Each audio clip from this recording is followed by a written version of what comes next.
welcome once again to Cinema Synergy. Now you're just doing it. Hey, can you share some coffee now? Once again here at the Brazil Craft Beer and Wine Lounge. This week we are having our stroll through the flames, doing the Twin Peaks movie prequel, Walkthrough or Firewalk. Firewalk with me. Let's get the name right. Yeah. Pretty heavy. From 1992, written and directed by David Lynch. We're kind of excited about this tonight, so here's hoping, shall we? Well, are we going to do the pitch first? Oh, yeah. Don't look at me. I mean, pitch tonight by Heidi. Heidi's our pitcher. I'm doing the pitch again. Which means Jordan's our catcher? Oh, Hey. I mean, I think it's another way around. Actually, we're getting into sexual. It's fine. It's judgment-free zone. Let's not go there. I have to leave. Bad thoughts. Okay. So the movie I'm pitching tonight is one that me and my friends used to watch in high school. It was like a weird thing that we discovered. It's called Romper Stomper. And it's wait, that's an actual movie? Yeah. I thought it was just like a phrase. It's a real movie. I thought it was like Romper Stomper. Came out in 1992, directed by Jeffrey Wright, starring Russell Crowe, of all people, Australian production. And this movie is about a group of neo-Nazis who they live in like a warehouse and they're like a weird gang. They have like sexy parties and they terrorize. Wait, what? They terrorize. No, before that. Sexy parties. They have sexy parties. Yeah. They're not really sexy. Like. Okay, like a 13-year-old neo-Nazi doing a really gross hooker is what happens. One of them. We're not doing If you want to see that. No. You do get to see Russell Crowe having some very intense sex with a very skinny blonde woman. Like, wow. Bangs her head against the wall. And you think she's still conscious, right? Wow. Very gratuitous butt shots and everything. It's great. Wait, of him or her? Of him. Yeah. Of him. So that's why I said it's great. I'm not going to be offended, but I will be disappointed. So anyways, this gang gets up to some nasty business too. They terrorize the like local like Chinese people and living in the region. They're like super like racist against like anyone like Asian. They kill a guy or a couple guys, I can't remember. They this one girl that he's like dating is like she's got a rich father who molests her, so they go and kill him, and they're just like total like outlaws, but like It sounds like a great movie, Heidi. it's awesome. And eventually, like the Russell Crowe gets tired of banging this blonde chick and decides, you know, oh yeah, my friend can have her. His friend decides maybe being a neo-Nazi is not all it's cracked up to be. She goes to the police. They run off together. Russell Crowe and this guy have a standoff on a cliff in the end. It's pretty dramatic. And That's what I recommend you to do with my employees whenever they have a disagreement. Stand up on a cliff. Basically, It's more of a bridge, but it's the principle's the same thing. It's weirdly like neo-Nazis love this movie, but that's dumb because this movie actually makes neo-Nazis look like what they are. Which Well, that's because neo-Nazis are dumb. So, exactly, but for some reason they like it. They really like this movie, but it doesn't portray them well at all. So, but it's a sweet movie. It's got a good like Sweet movie. Sweet movie with tons of sex banging up against the head against the wall. And neo-Nazis. So I think we should say sweet where you're I watched this probably like 10 times as a teenager. Like my friends and I were mildly obsessed with it because it was just like really graphic and violent and sexy. And, like, you know, I'm not gonna It's lie, a with a teenager name like thing. Romper Stopper, I was expecting a guy in combat boots and a man bun to be a serial killer. yeah. No man bun, but He's on Russell That's my Crowe. pitch. Check out Romper Stomper. I know that's a neck tattoo. that is a neck tattoo Does on Russell Crowe Crowe. have a neck tattoo Wow. in this movie? Yeah. All right. Okay. It's not a good neck tattoo. No, it really just looks like something like he just spilled something down his neck, but It's like a line, like not even like a tribal line. It's just a line. I think it's a swastika. I mean, it might lead into a swastika. Yeah. That's an unfortunate choice. I mean, the swastika Not for tattooed on you neo-Nazis. is an unfortunate choice in any situation. But on your neck, like there's nothing you can do about that unless you start wearing like cravats or something. All you can do about having a swastika neck tattoo is like killing minorities. That's the only thing you can do with it. I mean, if you like, if It's convert or something. He wants people to see it because, you know, that's he's like the leader of this neo-Nazi gang that's... The way you cover it up is you color the whole thing and you say it's King of Diamonds. He doesn't care. His feather size and it's the Windows logo. I think so, yes. 1992. So that went very early. Yeah. He's quite young in it. You're months. I mean, those pictures look fairly young of him. All right. Right. Sounds good. Heidi. Cool. Good choices all around. Heat up the coals and we can firewalk. I just noticed you're wearing your Like Twin Peaks. Yes. Good stuff. I am used to it. Good stuff. There's just some things you can't get used to. It's like if an electrician shocks himself, you should be used to it. It doesn't make it suck any less. Or is it Trav jokes? Is that what we're talking about? How did you know? Was it Trav getting slapped? It was like being electrocuted, honestly. Oh god. And you never Trash jokes. It's like being electrocuted. And you never truly get used And to you it. never truly get used No, to but I it. keep it current. Oh my god.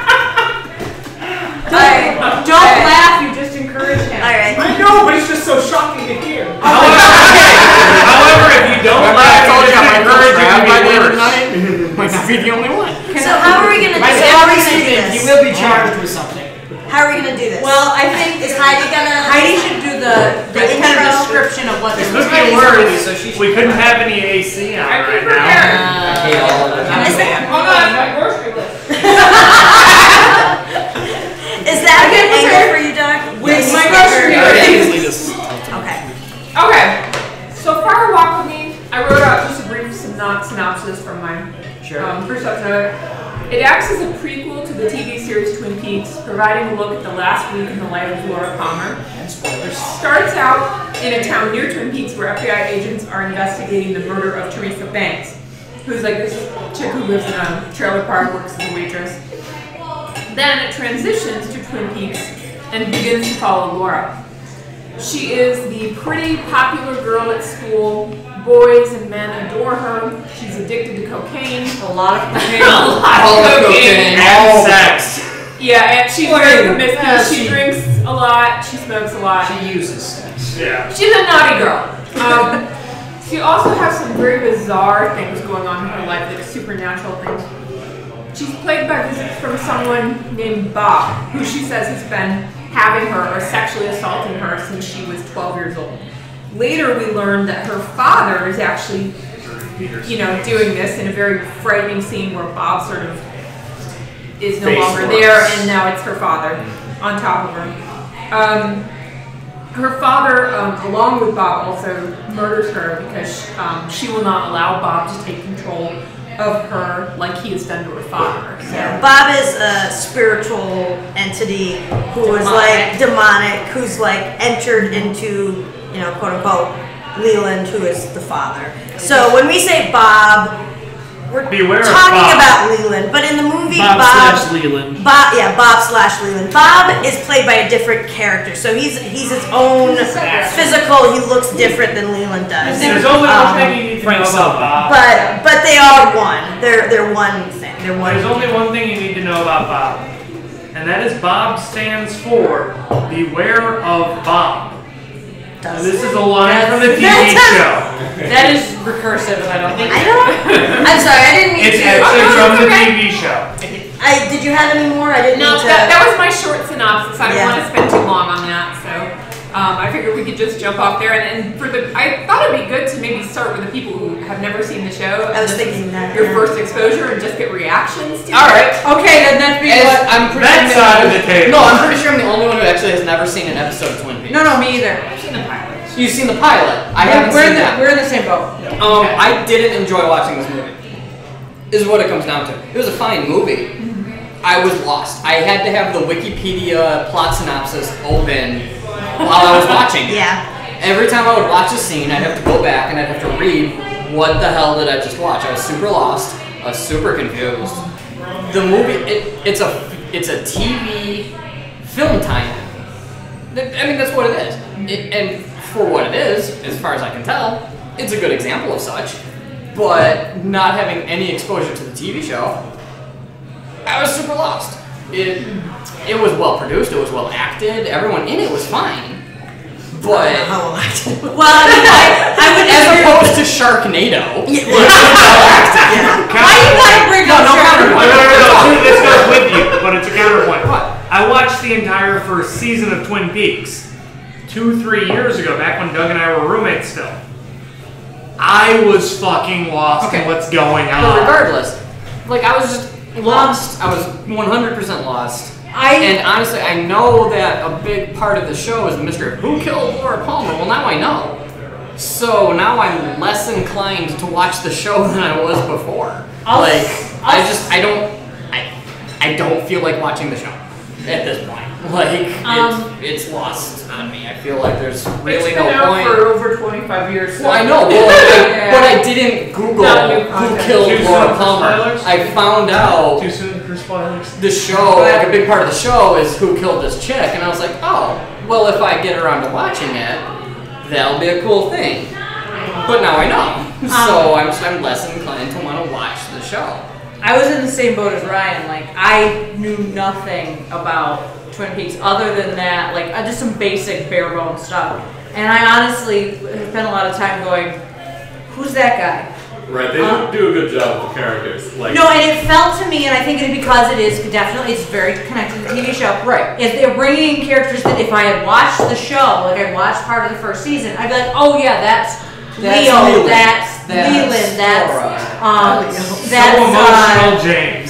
Oh, the girl, the log lady. Like I only knew who the log lady was going in because I started an accidental Wikipedia binge through everybody in the. I was trying to find out the old woman and the grandson, and I accidentally got the log lodge lady. spirits. I got the log lady in the thing. So I mean, it was a little bizarre sometimes, and I will disagree on the good acting. I was just gonna say, I honestly, most of it was very good. Ray Wise was excellent. He does a very good job. Ray Wise was very good. I say it had good acting because the acting never took me out of watching it. Yeah, Chet. Which that for me is good acting. Chet Desmond. Chet Desmond. I was like, you seem like. Well, first off, he was a jerk, and second off, I was like. What was this acting? Like I hated his acting because like he was acting. Just Kiefer Sutherland. Like no, other one. Kiefer Sutherland I was good with. Okay. The guy who was with Kiefer Sutherland seemed like a guy who was playing an FBI agent. Yeah. Like if you not an like he felt like an actor playing an FBI agent in the movie. Yeah. like this man had just wandered in. So that was my problem. Like I did have to keep googling stuff because I always felt like okay, there's a deeper meaning to this.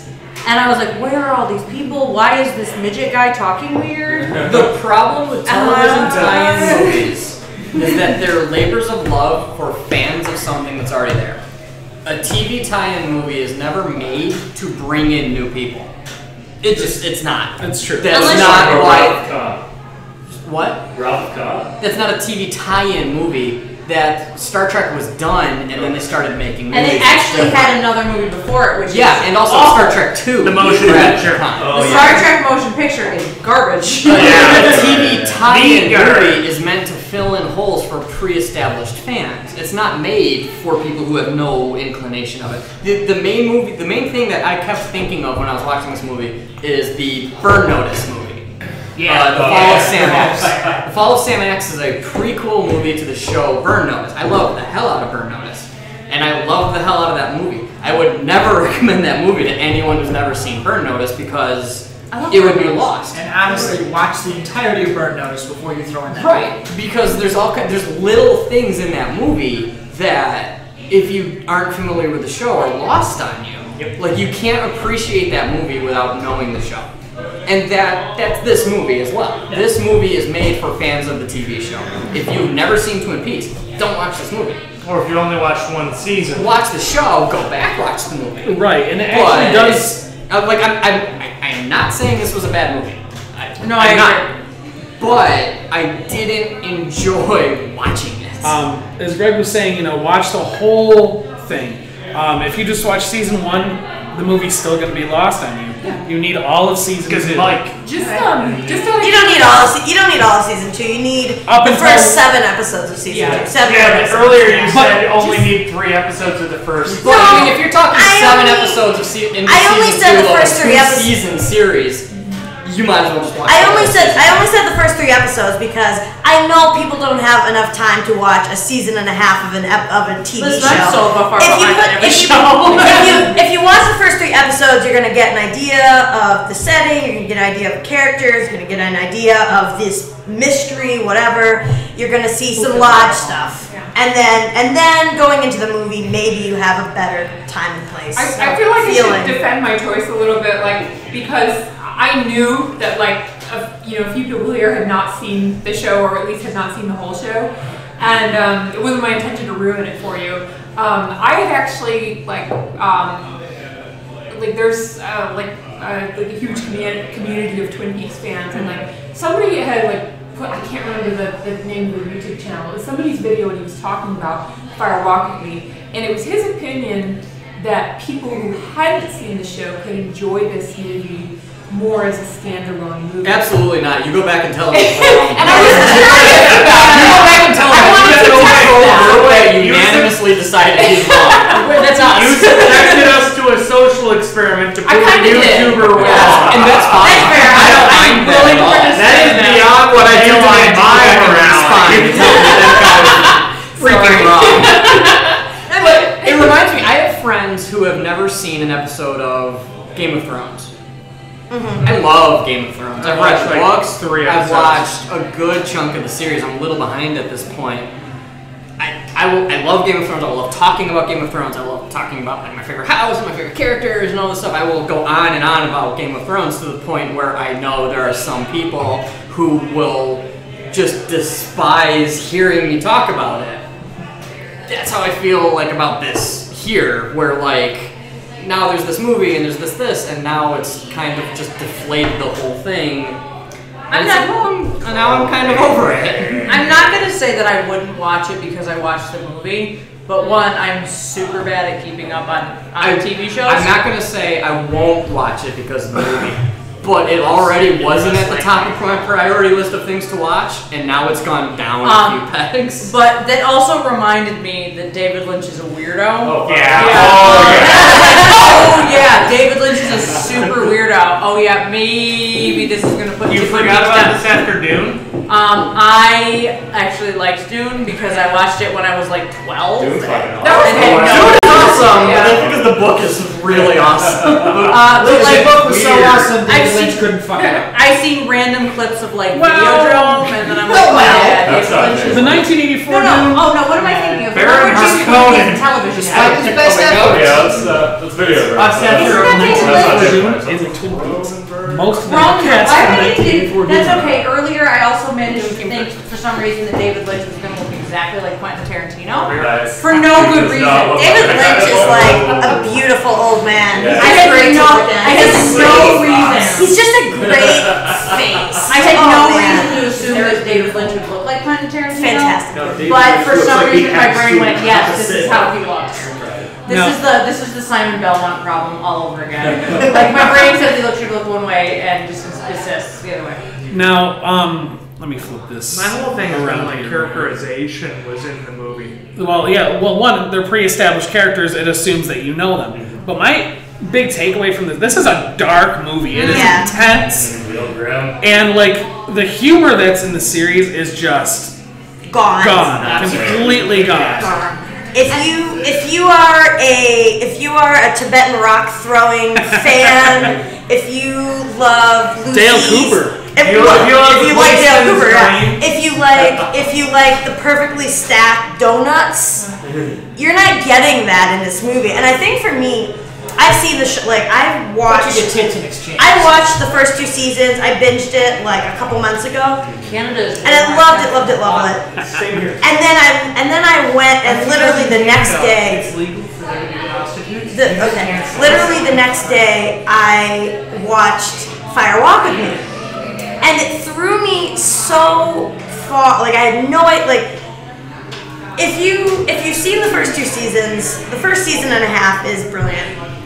The second half of season 2 really turns into this silly. I really like it though. I enjoyed it, but you watch those last 15 episodes or whatever, and then you jump straight into Fire Walk With Me, And then it's like, and the tone is a 180. It doesn't make sense. And the first time that I watched the movie, I really didn't like it, and because the tone threw me off too much. I was looking for Dale Cooper and he wasn't around. The whole first part of it with Dirk and Kiefer Sutherland or whatever. We don't know what his name is. I don't know his name. Sutherland. That was the best part of the movie. It was. I loved the hell out of the first part of the movie. I'm not gonna lie. It was so annoying because I was just looking for Dale Cooper and like, who is this impersonator? I don't like him.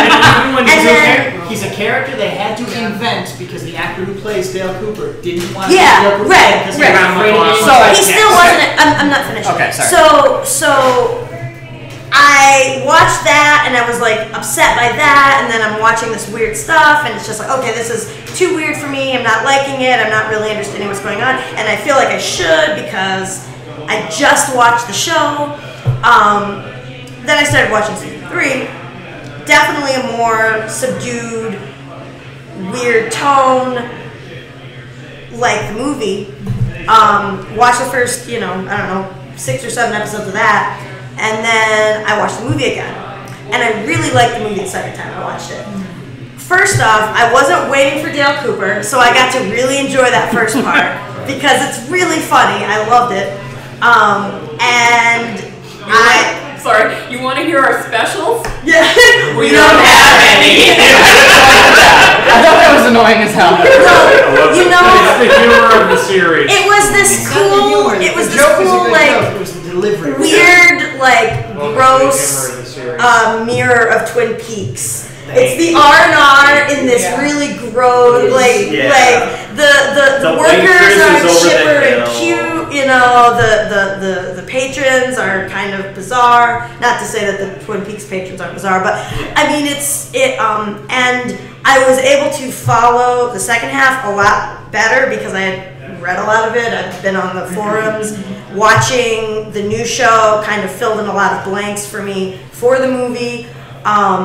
It's a movie that you want if you sit down and you work with it. And after doing that, I loved it, and I'd say that I really enjoyed it. It's got a lot of the mythos. And I can appreciate a movie like that.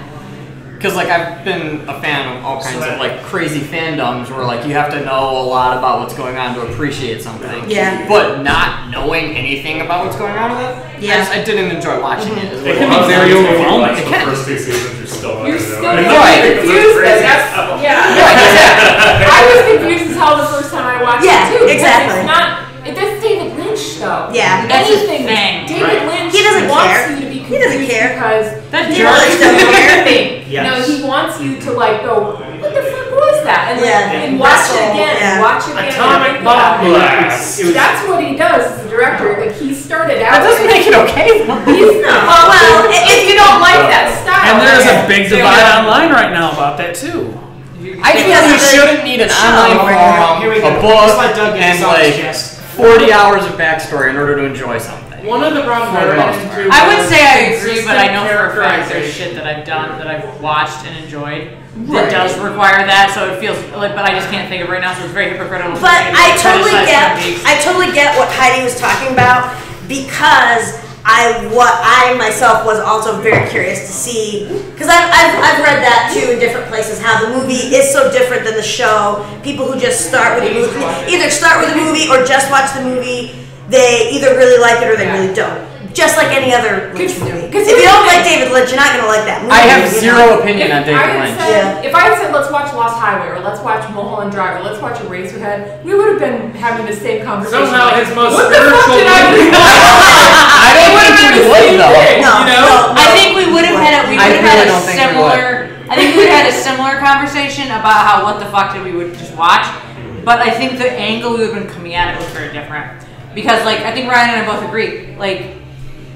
This is okay. It's a great movie, but I don't know what the fuck is going on. Specifically, there was stuff I didn't know what the fuck was going on in certain points because the movie is bizarre as hell. And then also I didn't know what the fuck was going on because I didn't know who these people were and where their place and was. that's why I have to disagree with you about if we watched any other David Lynch movie, we'd be having the same conversation. We wouldn't because you would have character. Not the same, but similar. You would have character introduction. There's no character introduction in this movie except Even for the then, characters that were invented for the movie. I have no reason to care about Laura Palmer. I only care about her because knowing that the series is about the mystery of her murder, I know she's about to die, and that's the only reason I give any damn about her. The movie gives me no reason to care about her, to care about her father. No, it doesn't. because the movie expects you to already have that investment.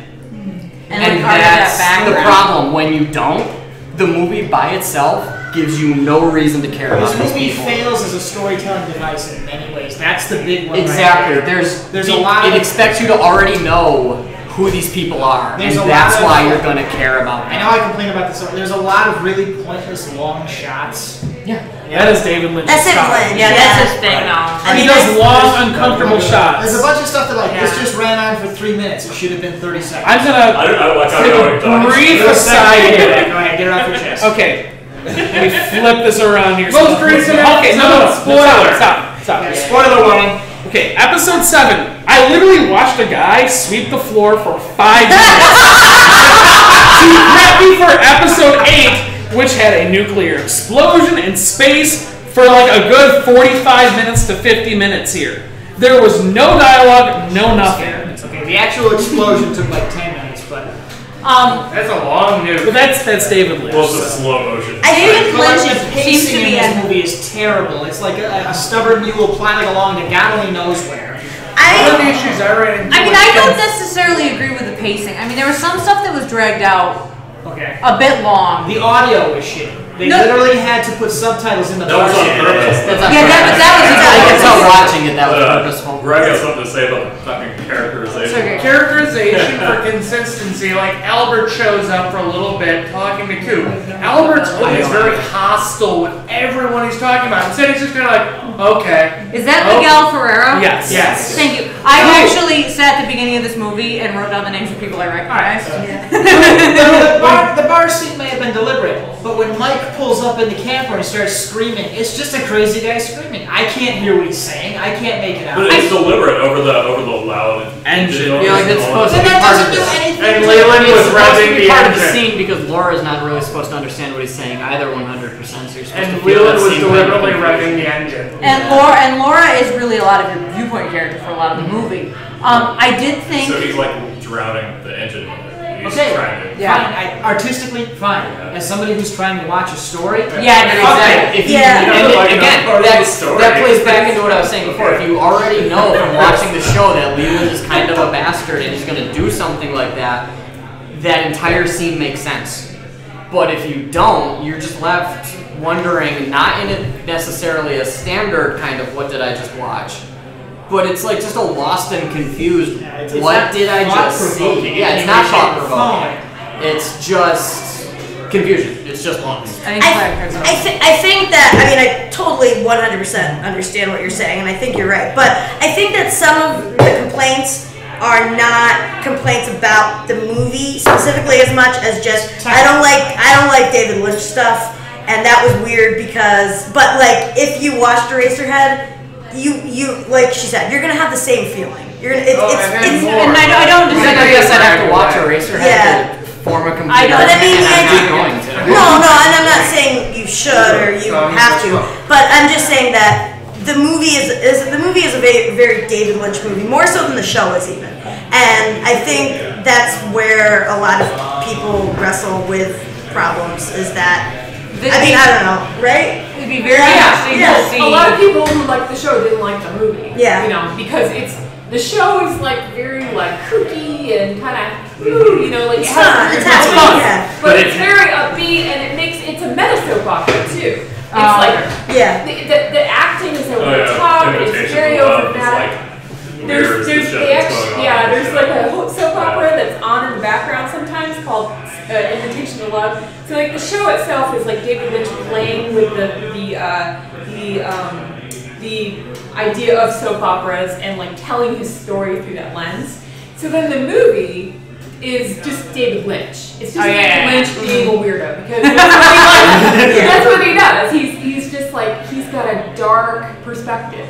Yeah. And so it's like he takes this show that's like this like kind of upbeat, like wacky, like everybody's cheating on each other, and like there's weird mysteries and the cops are funny, and then he's like, oh, and like Garmonbozia and like but then when slow motion you cream corn eating and like. But then they find out, when they say Garmonbozia, it's like parentheses, pain and sorrow. Yeah, that's what Garmonbozia is supposed to mean. Right. But I mean, in context with the show, with the way it is, it's kind of like a mask for what is actually going on behind the scenes. And that's a good way to put it. What the movie is just the mask totally stripped away, and you finally see everything that's going on, and then suddenly all the parts move in. Like, I agree with Ryan. If you watch this movie not watching the show, you're going to be completely lost and confused. But even if I didn't watch the show and just watched the movie, eventually there would be things that because this is the third time I've watched the film,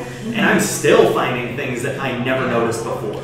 Like the scene where the midget is talking to, I think it's Dale, and he's like, I am the arm, and I go, ooh. And then the thing is, in that movie, in the movie, you hear that same noise 2 other periods. At 2 other points, you hear that when noise. Mike is driving up behind Leland, you hear that sound. And then also when Agent Desmond was looking at the phone pole, and it leads him straight to the trailer that has the only one that has the lights on, and he looks underneath and finds the ring.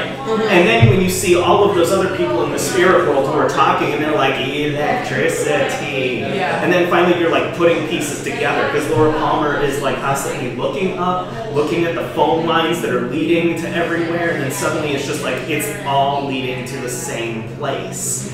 It's like the hints are there, but it's up to you to actually. It's not a casual movie experience. I mean, that's what we're getting at. Yeah. If you want to sit there and pick it apart and watch it multiple times, you can get stuff out of it. There's plenty of things that you find every time. It's not a casual movie experience. I think as much as I don't know much what's going on. I think the use of the soundtrack, specifically musically, was very well done. My only objection to the use of the soundtrack is apparently that they only have one sexy time soundtrack. Because it's the same music. Also, Canada is way more intense than I realized. Holy shit, Canada! I did not even get to see One-Eyed Jacks. Intense. I did not expect what Canada was like. But I thought that he used a lot of dissonant sounds in the soundtrack to create elements of tension, and most of the time when you see that used, I feel like it's done very blatantly. He did do some of it was very blatant, but a lot of it was very subtle, sort of brought from the background. So you're kind of drawn into the scene before the sort of uncomfortable sounds are happening. So it kind of adds to the ambiance, which I didn't think that I was impressed by the use of the soundtrack, with the exception of the fact that they used the same music for the bar as for the party at the cabin, and I was like, can we come up with a different? Is that the only sound you know? At the bar where the woman was singing, I'm like, this is the least appropriate song for a biker bar that I've ever heard in my life. Yeah, he uses that man, he uses that woman, and it's so weird. For the ambiance that they were trying to create for the scene, it works. It works at a meta level. Because when Laura scene level. Just talk to the log lady. She walks in. That song's playing, she's got the tears rolling down. And then it's like, you want to fuck the homecoming queen? And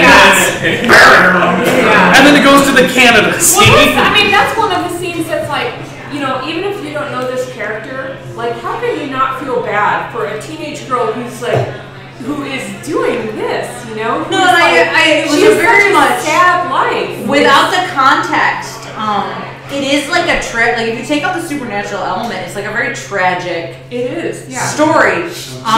Being molested by her father. She's doing a ton of cocaine. There's a lot. There were a bunch of times where I was watching it, and I'd pause and I'd be like, yeah, I can see why she'd be doing cocaine. Why she was all the cocaine. As much cocaine as she could possibly find.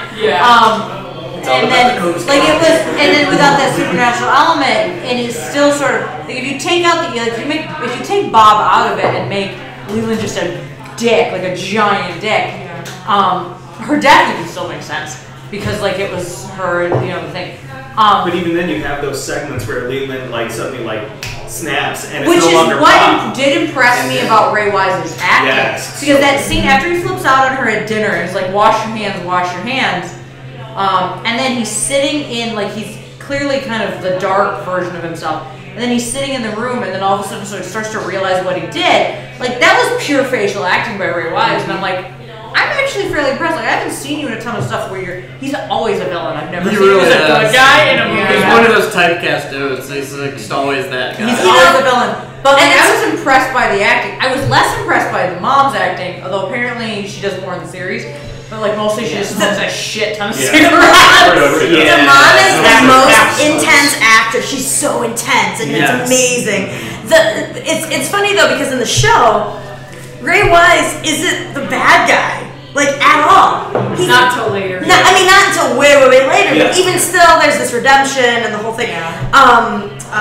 It has a much lighter feel. I know when I watched the movie, I was like, whoa, I feel like I shouldn't like this guy as much as I do because I really liked him from the show, and now he's really bad. And that goes back into the ruining the show bit, though, because now if I watch the show, the entire time I'm just going to be thinking, this guy's a motherfucker. I feel bad now. And that's all there is to it. He's a child-abusing son of a bitch that has no redeeming qualities. There's always be bad. There is a lot more to it than that, though. I mean, the movie does not give you everything, and there's a lot of characters. Dude raping his daughter is kind of a big point. It is a character. He's also there's this whole possession thing. Yeah. Right. I mean, but that's always gonna be there now. Like when I watched that show, the first time Agent whatever Bucket, the real agent, Dale Cooper interviews Leland, I'm gonna be like, you raped your daughter. Always gonna be there. Like if you watch just the movie, that's the exact point of view you're gonna get. Exactly. 100%. Exactly. Having watched the show, though, it kind of, when you watch the movie then, it's kind of like, from the beginning of the show, because it's right after Laura Palmer's death, suddenly it's all Leland. Like, Bob is vacant for a large period of time. He kind of goes into remission, so to speak. Exactly. Because he's heavy-ish, and then he fulfilled it, and then he went away for a while. Because literally, like, the movie ends right where the first episode picks up. And he gets that phone call. Oh, your daughter's been murdered. And then it's like, oh shit. Like, what happened? I just wanted to grab my second here. Because Greg was actually starting to make a point and I started talking over him, so I wanted to... That's fine. No, go ahead. Okay, one of my things was for characterization, for consistency, because David Lynch is huge on consistency, like all the little shout-outs for different things in the series. Some of the characters did not mesh up with how they normally portrayed. I brought up Albert earlier on. Coop, like the main character of the series, not at all how he seems the rest of the series. Like, Coop is very much like a happy-go-lucky, goofy guy.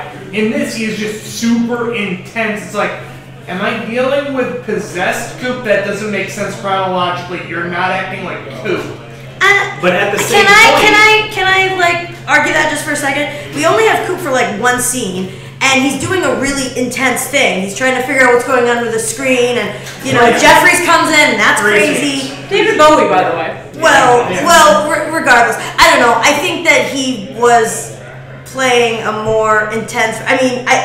Because you don't see Coop for a lot of the movie. Yeah, I wouldn't say that he was spread out. I wouldn't say that he was playing against character necessarily, and I wouldn't say that Albert was playing against character because he was shown in like one scene, and Albert is not spitting out stuff every second necessarily. I don't think like an irredeemable guy. Yeah, I didn't see it like at all in this movie. It was just like really sympathetic. Like, I Coop's guess. dream and stuff up until like the very end. Oh, it's Miguel Ferrer. Yeah. But that's because most of the movie is supposed to be on Laurel Palmer. I kind of agree with Greg though, with the characterization. Yeah. No, it wasn't done. Since Jordan's talking, I haven't heard enough Italian out of you. We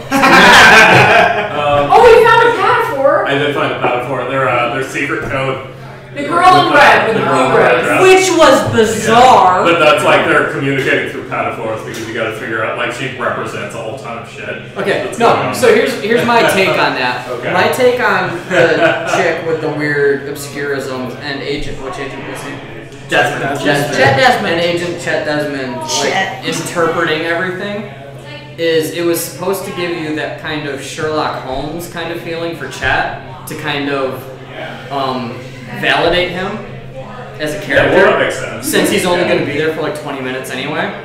So you need something to validate it. And Sherlock Holmes, as a detective, is famous for like, oh, there's like a tobacco stain from India on the wall, which means all of this. So that was kind of my take here, was he was able to look at this and break down all this information. It's supposed to validate him as an FBI agent. No, it totally works out. You're absolutely not going to Which get is anything awesome. out of him. It's awesome filmmaking too, because you established his whole character. Right, you establish his whole character in one scene, which works. My favorite part of this whole movie isn't even in the movie. Because the first time I went to watch it, I ended up accidentally with all the deleted and extended scenes. I haven't seen so it. I sit down to watch it, and the whole thing's even more disjointed. Because the first scene's them like standing outside of the morgue for literally 5 minutes talking. I'm like, what the fuck are they talking about? And the next scene, which is my favorite scene in the whole thing, is Dale Cooper is getting into literally a fist fight with the sheriff over extraditing the body. No, Chet, sorry. I was gonna say, Chet is getting. I can't keep their names straight because that's okay. so They look much the screen same. time. They look the same, yeah. Chet is getting into a literal fist fight with the sheriff over extraditing the body because the sheriff's like, "This, you're not taking the body because I'm the local sheriff and I'm here to give you trouble." So the sheriff brings him out back, and there's a picture on the wall of him bending rebar. That's a huge part in the extended scene because he goes out back and he's like intimidating him. He bends the rebar like a pro wrestler to try and intimidate Chet. So Chet like slowly takes off his coat and he unbuttons his shirt and he gets into like this 1950s style. And it's like a 6-minute scene of them having like a boxing/wrestling match where he beats the hell out of the sheriff. And the last part of it, because like it starts with the deputy and the secretary giggling like fools. And again, I'm watching this going, why are they giggling? Yeah. What the hell is so funny? What body are they fighting over? And it ends, he knocks the sheriff down, and the sheriff's on his knees, and he grabs him by the hair, and he goes, "This one's from J. Edgar," and he knocks him out. And it's like the most 50s trying to be a badass I've ever seen. And then at that point, I kind of realized, I'm like, there's something wrong with the version of this movie. I'm like, I know this movie's supposed to be weird. No movie is this weird. And then I see the actual movie, and that scene is 100% removed. The sheriff basically is like, "You're not taking the body," and he's like, "I am taking the body." Okay then. Okay then. I'm like, well, this movie really needs that fist fight. I didn't realize for a while that they, first off, because I had the Wikipedia open. Sorry. But back into it, and then at the end, Chad Desmond picks up another thing of rebar, bends it, and throws it down on the and that's how it stands. It's 100% ridiculous. It was my favorite part of this whole experience, and it didn't even make the final cut. I did not realize that the guy who got shot when Laura, like, I actually don't understand why they started shooting each other about the cocaine. Other than That's what like, cocaine people do. I suppose that's true. Like she went to get the cocaine and like he seemed okay with her being like drunk and weird, and then all of a sudden once she got the cocaine, it wasn't okay. So I don't know. It was like why did it's because the dealer suddenly starts pulling a gun. It plays into that drug addiction thing. When you need your drug, and nothing else matters. She took the cocaine from him, and she was all giggly and like, was not a threat. They probably got into a gunfight over it because he wanted $10,000 for that in 1992 money for that bag of cocaine. Well, it's Bobby is like just a shitty drug dealer, and he owes a ton of people money. So I think it was Jacques Renault trying to. He sent the guy to kill him. Okay. I did not realize the first time I watched it, and they're like, "You killed Mike," and I'm like, "Who the fuck is Mike?" So I'm like, Mike's not even in the movie. He's in there for one scene. No, because I was they're standing up in the car, and he's like, He is in the movie. is the big deal or something. Yeah, he's in the car. I only know this because I am on the Wikipedia page with a list of characters going Control F, who the like Mike. Yeah. And they're like, Mike, but he's later in the series. That can't be him. Wait a minute. Oh shit, that's the deputy. Yeah. Oh, he was a dick. It's fine. I want to point something out. That fight scene, that feels like season 1. Twin Peaks. Like goofy stuff like that. Even the soundtrack was. It was only goofy because they were trying to be so serious. Right. Yes. No, but that sounds like that's what they do. And that scene later on when he kills the guy and he's trying to bury the body by like just And Laura not like silly, like weird, silly, dark, tinged with humor. That's part of that's like one of my favorite scenes just because of that dirt thing. Another one of the things right from the very beginning, where there's the bus of kids, and like there's inexplicably there's no arresting the bus driver. That's what with 4 guns on it. Yeah, two probably are those prostitutes. Are they like and like no explanation going on in the school bus with no explanation. Like that type of thing is what I loved about the show, and it was really hard to find in the movie because it was so dark. But those that scene made me think of that. Like, okay, if there was more of that type of stuff, that would be more of a classic Twin Peaks movie, which is fun. Like, and you enjoyed it, right? So, it was such a very dark, movie. Because they focused so much on Laura Palmer. I'm like, wow. Yeah. Laura Palmer was fucked. And that's the other thing. Laura Palmer is this big looming thing in the show, but she's not a character. Right. We're not watching her snort cocaine every other, No, but everything is alluded to in the show. Know her as like a police detective would know the victim. Right. Yeah. But it's because not. Like you're still hearing all of these things. Yeah. It's like that sense of somebody even though you never knew them. Yeah. I mean, Laura Palmer's life was dark. Right. But she's not in Twin Peaks. But they're finding going into this movie. Like her life was dark. She does all right. But It's alluded to. Yeah. There's a lot of this prim proper or homecoming queen. But you still know she's doing all the cocaine. At first you don't. Yeah, at first you don't. I know at first you don't. Obviously, it doesn't explain everything in like the first 2 But I guess so much the way to explain it is that it's all of this like edge stuff where you're like, oh wow, she's doing cocaine. But like it's not seeped in cocaine. You don't know how much cocaine she's in. You don't like a normal teenager. You don't know how. You don't know that was a lot of cocaine. You don't even really know what was going on with her and this at all. This rape situation with her father. The boss. Like you don't know any of that. So it's just kind of these alluding, like figuring out. Oh, she was into weird stuff. Okay, this and this and this, but it's not what the show is about. I mean, there's so much more to the show. She's like a big part of like the first season and a little bit of the second season, but it's like there's all this other stuff. And that's the thing, like on. It's a meta soap opera. It's really about the relationship. Yeah, and I totally get why you would watch that movie and say, oh well, I know the ending. Why would I watch the show? It's not really it's one part of the show. There's a lot going on. There's a lot of stories. There's a lot of characters.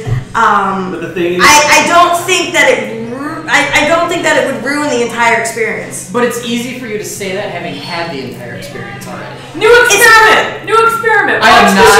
No. I have 2 jobs and I have an infant. No. Will you take your time? I don't have the time for the things I want to do in my life right now, much less the things I probably ought to do to appease my friend. Is he still an infant or does he qualify as a baby? He's a baby. Whatever. I don't know. Tell you what.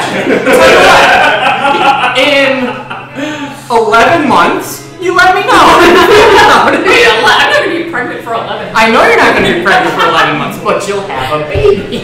I'll have a baby in 4 months. I know. So 7 months. 4 months. I just mathed that like that while I'm still kind of drunk and hung up on I'm not going to be pregnant in 11 months. Can no one's someone pregnant in explain to me 11 who was months. the creepy girl in the bed with blood all over? Oh, that's Amy. Annie Blackburn. And she doesn't appear until season 2 of Twin Peaks. Okay. And what happens? Spoiler alert. Hold on, before you pass. It's over 25 years old. No fucking spoiler alert. No spoiler. It's so polite to say spoiler. No, we're past the. No polite. If a key component of what we're talking about is viewing it versus not viewing it, the phrase spoiler alert is valid because it gives people a chance to mute it, wait for Nick's lips to stop moving. Fair enough.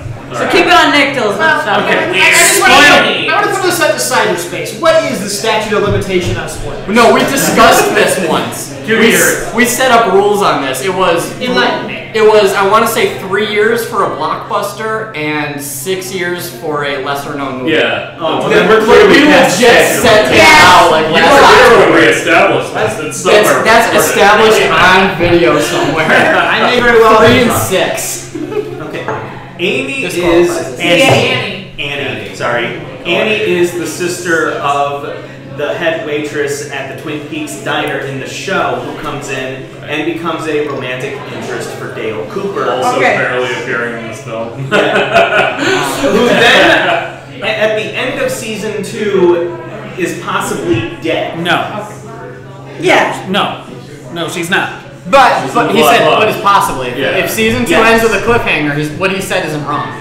It doesn't, because there's extended footage that's... Well, That's you extended. can't. Extended footage doesn't really count. Yeah, extended foot. It's just like how I love that fist fight. It's not part of the movie. Though. Yeah. Well, basically, Annie gets dragged into the Black Lodge, and she has a message from that point to Laura Palmer in her dream.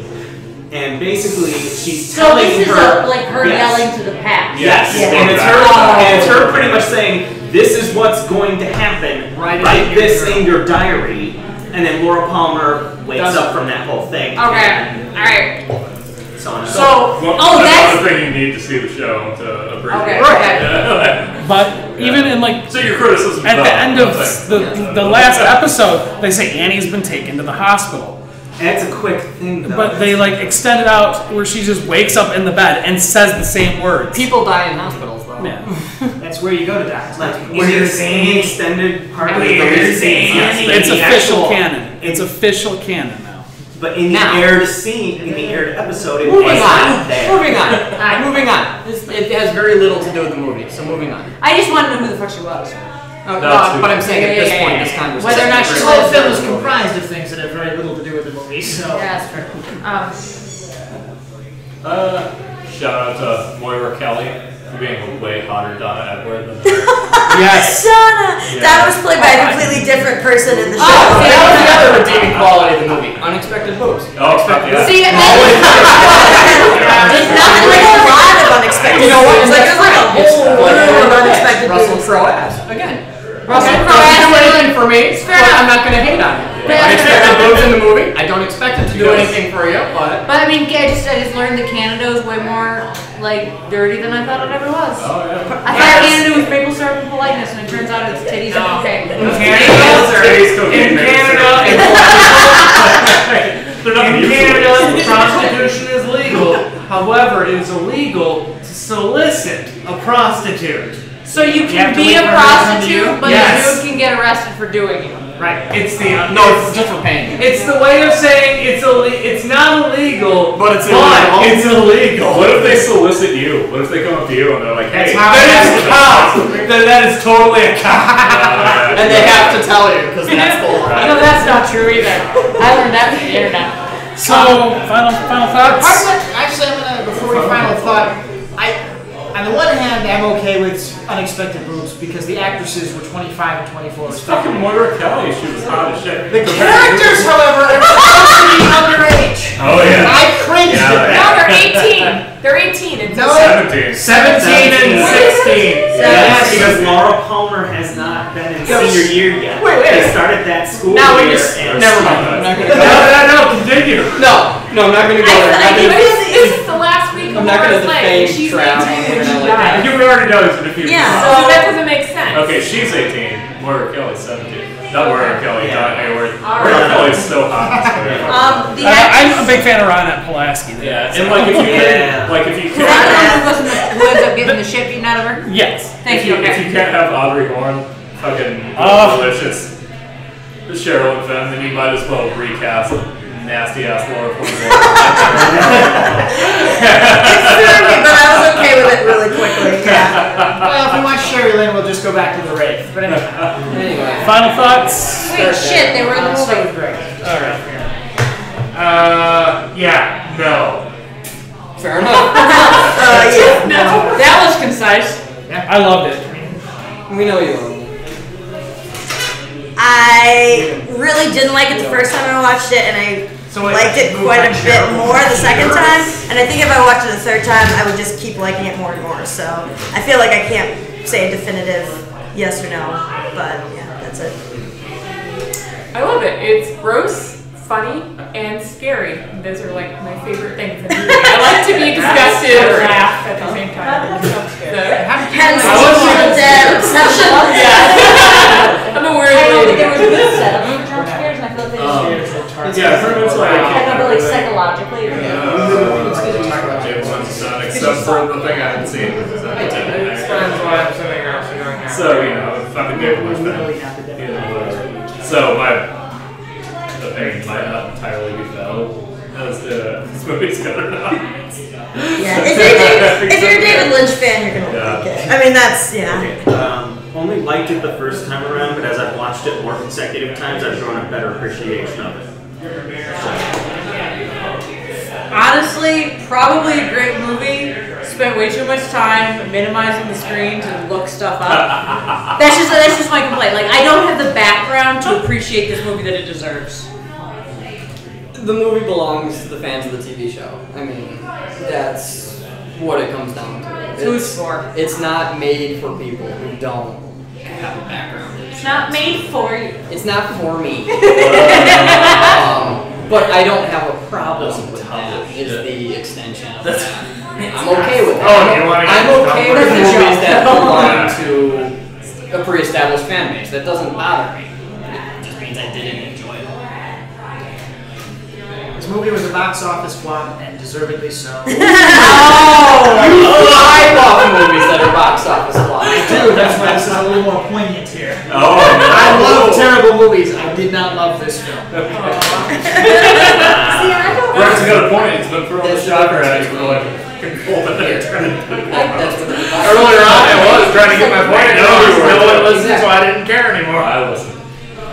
A lot of pointless, beautiful but pointless shots. The story was choppy and we should have had a 90-second fade. Probably should have. Y'all could have. It was brought up that I should. I'm like, I have nothing to argue. I'm like, I didn't hate the movie. I just didn't enjoy it. I'm like, there's a fine difference. I have nothing to argue. I'm not going to tear down with someone's someone's appreciation. fans. I was not the target demographic for this film in any way, shape, or form. Pass. Back to Mr. Jackson. Okay, we have done a movie based on a TV series. You have now opened the window for mini-series or anything like that with no complaint. No. We don't have time to watch mini-series. I think it's a standalone. Yeah. A standalone film, okay. Standalone mini-series, like one episode. Quick show of hands. Who here hasn't seen the 10th Kingdom? The what? The what? Seventh Kingdom? 10th Kingdom. I like 10th. So, You're talking about the Sean. 10 Kingdoms? I was talking about Sean. And each one of those is a standalone film, but they are in a series. yeah, but we wouldn't necessarily discount it a movie that's in a series. Just you probably want to pick. But they were made for the BBC, so they're more TV movies. They're not boring. They're awesome. It's the Napoleonic Wars. I don't know why. With Sean Bean not Sharp is dying. awesome. So we get to those at some point. Sean Bean doesn't die. All right. Well, we're out of time. Thanks for joining us again down here at the Brazil Craft Beer and Wine Lounge. We are Cinema Synergy. Good night.